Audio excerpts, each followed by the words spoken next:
Nahaluan po ng comedy ang surprise wedding proposal ng isang pulis sa kasintahan niyang kadete ng PNP.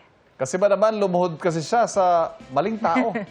Yan ang pampagod vibe si Jonathan Andal.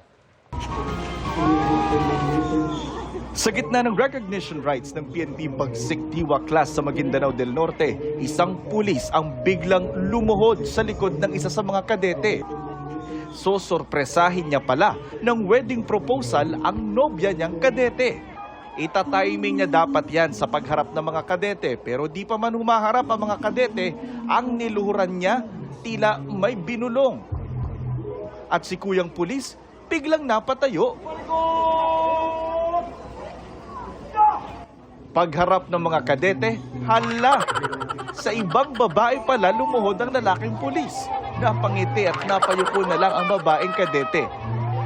Dali-dali namang tumakbo ang lalaking pulis sa pwesto ng kanyang kasintahan. Nang finally nahanap na niya ang totoo niyang nobya, muli siyang lumuhod at inulit ang proposal. Kinabahan yung isa. Naging comedy man ang romantic sanang proposal. Na-wrong send pala.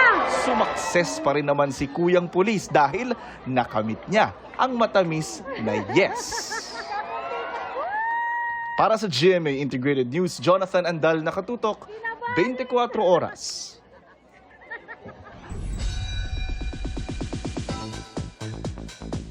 Ipapakilala na soon ang top 20 finalists ng Campus Cutie ng Sparkle. Are you looking for cuties with pleasing personalities? We've got you covered. Meet our Sparkle Campus Cutie. From different auditionees sa schools and universities in the Philippines, we are down to top 20 finalists who just might be the next campus crush ng bayan.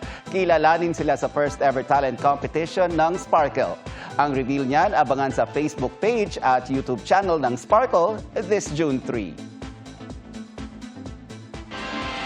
And that's my chika this weekend. Ako po si Nelson Canlas. Pia, Ivan?